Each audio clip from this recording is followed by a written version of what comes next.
Hello दोस्तों, आज की कहानी का शीर्षक है गिद्ध की सलाह की कहानी। किसी घने जंगल में गिद्धों का एक झुंड रहा करता था। उनका पूरा झुंड एक साथ उड़ान भरता और साथ में ही शिकार करते थे। एक बार वो सभी उड़ते उड़ते किसी टापू पर पहुंच गए। वहां बहुत सी मछली और मेंढक रहते थे। उन्हें वह टापू बहुत अच्छा लगा। उनके खाने पीने और रहने की सारी सुविधाएं उस टापू पर मौजूद थीं। सभी गिद्ध उसी टापू पर रहने लगे। अब उन्हें शिकार के लिए कहीं जाना भी नहीं पड़ता था। सभी बिना किसी मेहनत के भरपेट भोजन करते और उस टापू पर आलस में जीवन जीने लगे। उसी झुंड में एक बूढ़ा गिद्ध भी रहता था। वह बूढ़ा गिद्ध यह सब देखकर बहुत परेशान रहता था। उसे अपने साथियों की आलस भरी दशा देखकर चिंता होने लगी। सभी गिद्धों को कई बार चेतावनी भी देता कि मित्रों, हमें फिर से शिकार के लिए उड़ान भरनी चाहिए, ताकि हम अपना शिकार करने की कला को और भी मजबूत बनाए रख सकें।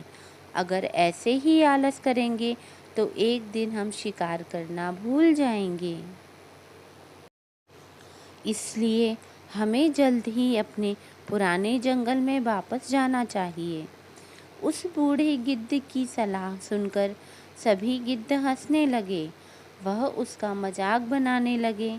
उन्होंने कहा कि बूढ़ा होने की वजह से इनका दिमाग खराब हो गया है, इसलिए यह हमें आरामदायक जीवन छोड़कर जाने की सलाह दे रहे हैं। ये कहकर गिद्धों के झुंड ने उस टापू से जाने से मना कर दिया। इसके बाद वह बूढ़ा गिद्ध अकेले ही वापस जंगल में लौट गया। कुछ दिनों के बाद उस बूढ़े गिद्ध ने सोचा कि बहुत समय हो गया, चलो उस टापू पर जाता हूँ और वहाँ पर अपने सगे लोगों और दोस्तों से मिलकर आता हूँ। वह बूढ़ा गिद्ध जैसे ही उस टापू पर पहुँचा, वहाँ की हालत देखकर वह हैरान रह गया। वहाँ का दृश्य बहुत भयावह था। उस टापू पर मौजूद सभी गिद्ध मर गए थे। वहाँ पर सिर्फ उनकी लाशें ही पड़ी थीं।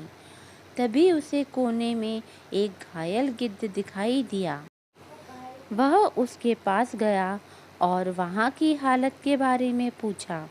उसने बताया कि कुछ दिन पहले इस टापू पर चीतों का एक झुंड आया था, जिन्होंने उन पर हमला कर दिया और सबको मार दिया। हम लोग बहुत समय से ऊंचा उड़े नहीं थे, तो हम अपनी जान भी नहीं बचा सके। हमारे पंजों में उनसे मुकाबला करने की क्षमता भी कम हो गई थी। उस घायल गिद्ध की बात सुनकर बूढ़े गिद्ध को बहुत दुख हुआ। उसके मरने के बाद बूढ़ा गिद्ध फिर से अपने जंगल में वापस चला गया। कहानी से सीख, हमें हर हाल में अपनी शक्ति और अधिकारों की रक्षा करनी चाहिए। अगर आलस की वजह से अपना कर्तव्य करना छोड़ देंगे तो भविष्य में यह हमारे लिए घातक हो सकता है। ऐसी ही और भी रोचक कहानियाँ सुनने के लिए कहानी संग्रह चैनल को आज ही सब्सक्राइब करें। अगले भाग में हम सुनेंगे लालची लकड़हारे की कहानी।